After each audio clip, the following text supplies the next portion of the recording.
À travers leur production, les créateurs de Nésian racontent une histoire. L'histoire des origines dans ce triangle polynésien où les légendes et les dieux parlent aux hommes.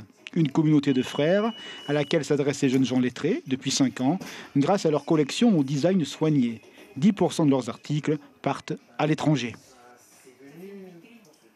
On ne voulait pas se contenter de rester en Polynésie française, on voulait partager avec tout le triangle. Du coup, c'est vrai qu'on a commencé en Polynésie française parce que c'est là d'où on vient. Mais notre but déjà à l'origine, c'était d'aller au-delà des récifs, comme dans la légende du Fé, où ils sont partis de Raiatea et ils ont laissé la sécurité, ils ont parti à la conquête du triangle.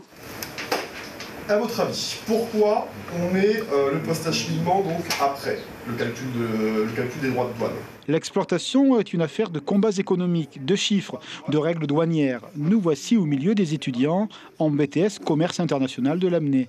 Leur regard va forcément au-delà du fait noir. Il embrasse le monde, ce village planétaire où commercer est presque nature humaine. Comprendre l'autre est aussi une compétence pour le marché.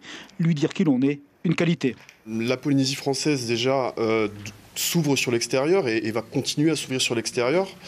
Et le fait justement pour ces étudiants d'avoir des compétences dans le domaine de l'import-export, évidemment, ça va leur permettre d'obtenir des jobs sur le territoire et peut-être même aussi à l'extérieur. On a dû pratiquer l'anglais tous les jours, de s'insérer dans le monde du travail à l'étranger et de travailler avec des équipes multiculturelles. Et ça nous a permis vraiment de voir comment le monde du travail fonctionne. Et donc c'est pour ça que j'ai choisi BTS, parce qu'il nous a vraiment permis de nous ouvrir l'esprit. Donc le business, c'est aussi de la culture, quoi. Tout à fait, c'est ça. Parce que mes parents, ils ont une ferme perlière et travaillent autant moto. Cependant, nous travaillons seulement à échelle locale. Et moi, ce que j'aimerais, c'est développer leur entreprise à échelle internationale. Aujourd'hui, les exportations représentent 20% de la richesse du territoire.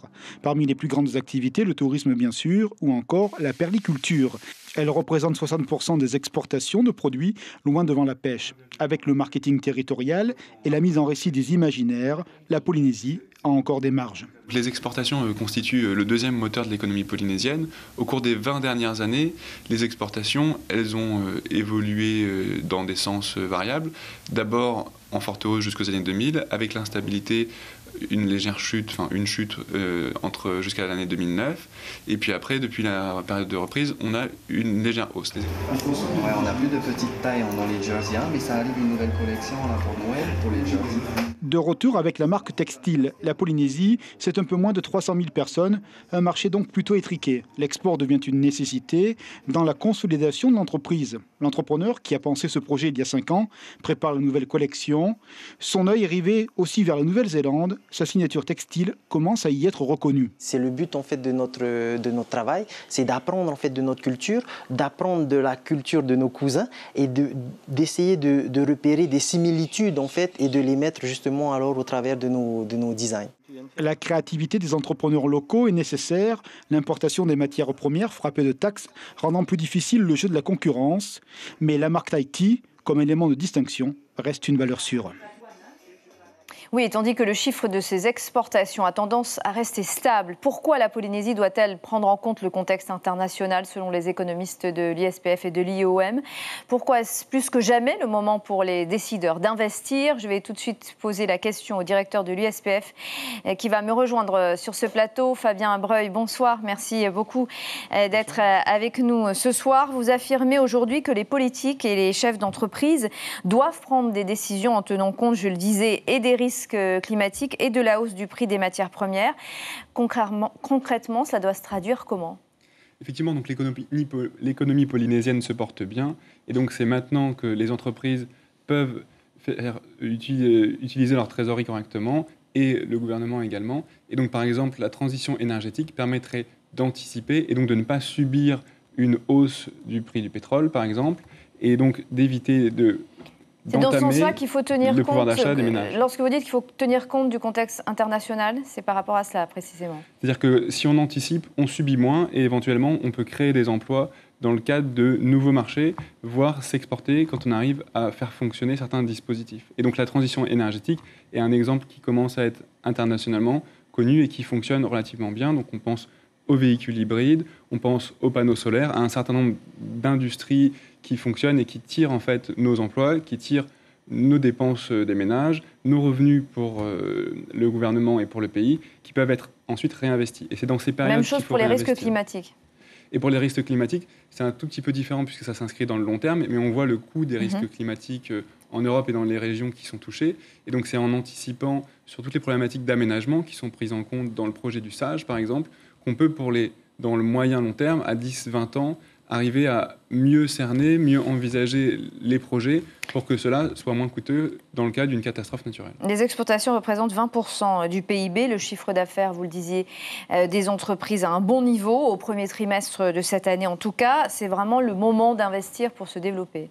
Exactement, c'est le moment de reconvertir en fait l'économie polynésienne. C'est ce qui a été vraiment saisi au cours de cette conférence économique, que ce soit par les acteurs publics et les acteurs privés, puisque c'est bien quand on a les moyens qu'il faut se structurer, investir pour préparer l'avenir, pour que lors de la prochaine crise, donc on ait des emplois qui soient moins précaires, on ait une économie qui soit plus solide et potentiellement plus autonome, plus indépendante des facteurs internationaux, puisque aujourd'hui, ce qu'on ne souhaite pas, c'est être mono-industrie, comme l'est par exemple la Calédonie, ce qui lui coûte très cher dans certaines périodes.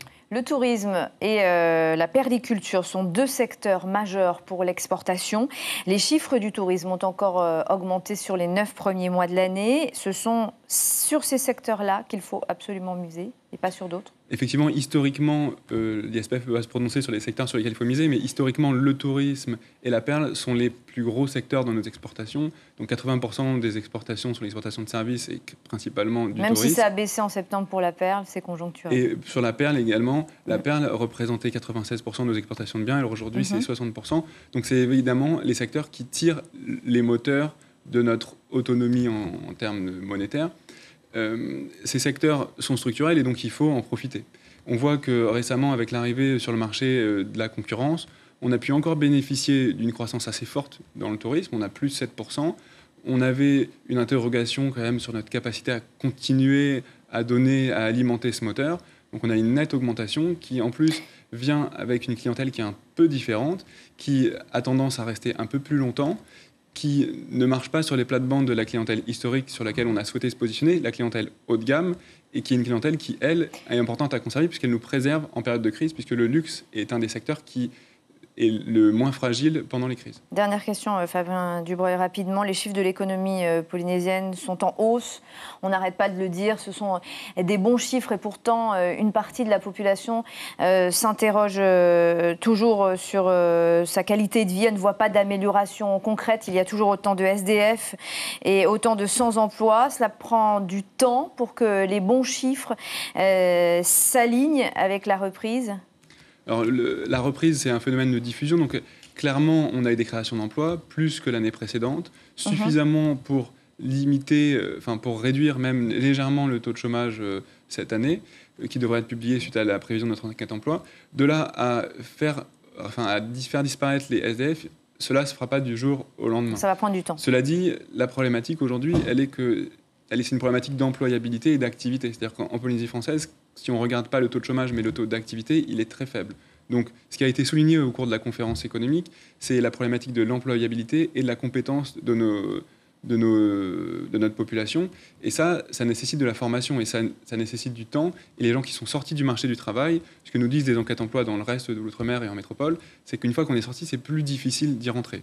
Donc aujourd'hui, on arrive à juguler la hausse du taux du chômage. Nos jeunes qui ont les formations correspondantes aux besoins arrivent à trouver des emplois. Les gens arrivent à retrouver des emplois. Encore insuffisamment, c'est toujours insuffisant. Mais la problématique et les ambitions, c'est bien sur l'employabilité et la compétence. Fabien Breuil, merci beaucoup d'avoir répondu à nos questions ce soir.